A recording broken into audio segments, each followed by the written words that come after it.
మన ప్రభు అయిన యేసుక్రీస్తు నామములో అందరికీ వందనాలండి.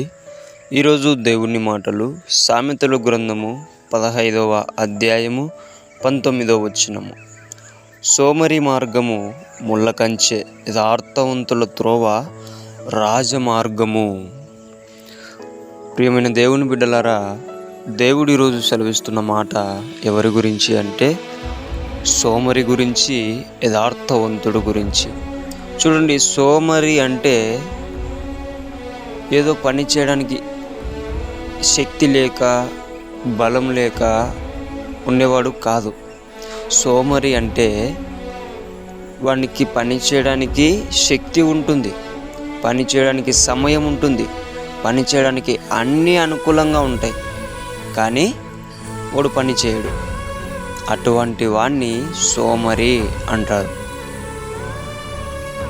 ప్రార్థన చేయడానికి టైం ఉంటుంది, వాక్యం చదువుకోవడానికి టైం ఉంటుంది, సువార్త చెప్పడానికి టైం ఉంటుంది, మందిరానికి రావడానికి టైం ఉంటుంది, ప్రతిదానికి దేవుడు సమకూర్చి పెడతాడు, కానీ చెయ్యను. ఎందుకు? సోమరితనం. ఇది రాజమార్గం కాదండి. ఇదేం మార్గం అని చెప్తున్నాడు? ముళ్ళ కంచె లాంటిది. ముళ్ళ కంచెలు ఎలా ఉంటాయి? ఎంత ఘోరంగా పరిస్థితి ఏర్పడుతుందంటే నువ్వు చూసే ప్రవర్తన, నువ్వు చేసే ప్రవర్తన చాలా ప్రమాదం దారితీస్తుంది. చూడండి, అదే యథార్థవంతుల మార్గం రాజమార్గం అన్నాడు దేవుడు. యథార్థవంతుడు ఎవడు అంటే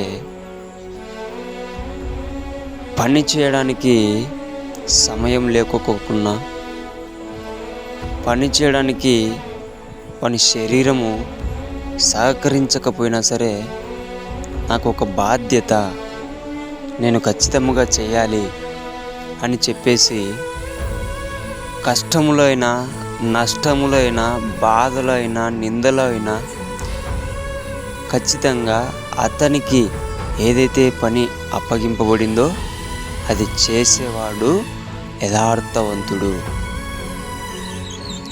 ఎంతోమంది నిందిస్తున్నా, ఎంతోమంది తిడుతున్నా, ఎంతోమంది మాట్లాడుతున్నా సరే మందిరానికి వెళ్ళేవాడే యథార్థవంతుడు. చూడండి, యోబును దేవుడు మన ముందర ఉంచుతున్నాడు.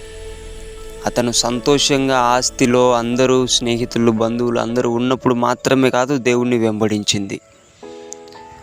అన్నీ పోయిన తర్వాత కూడా, ఆఖరికి భార్య కూడా దూషించిన తర్వాత, తన శరీరము కూడా సహకరించని పరిస్థితులలో కూడా దేవుణ్ణి ఆరాధించాడు, దేవుణ్ణి స్తుతించాడు. అది యథార్థవంతుడికున్న లక్షణం. అటువంటి వ్యక్తులను యథార్థవంతుడు అని దేవుడు పిలుస్తాడు. ప్రియమైన దేవుని బిడ్డ, ఈరోజు దేవుడు నిన్ను అడుగుతున్నాడు, నీవు సోమరిగా ఉండడానికి ఇష్టపడుతున్నావా, లేదంటే యథార్థవంతునిగా ఉండడానికి ఇష్టపడుతున్నావా? మనమందరం దేవుని బిడ్డలమండి. మనమందరం ఎలా ఉండాలా? యోబు వలె యథార్థవంతమైన జీవితాన్ని కోరుకోవాలా. యథార్థవంతమైన జీవితం మనకి ఏం చేస్తుంది అంటే చిరకాలం దేవునితో ఉండే అవకాశం ఇస్తుంది. చిరకాలం దేవుని సన్నిధిలో ఉండే గొప్ప వరాన్ని అనుగ్రహిస్తుంది. ఈ యథార్థమైన జీవితం 10 మందికి మేలు తెస్తుంది. ఇప్పటికైనా తెలుసుకొని సోమరి జీవితాన్ని విడిచిపెట్టేసి యథార్థవంతమైన జీవితాన్ని కొనసాగించాలని దేవుని పేట మనవి చేసుకుంటున్నాను. దేవుడి మాటలను దీవించునుగాక. ప్రార్థించుకుందాం.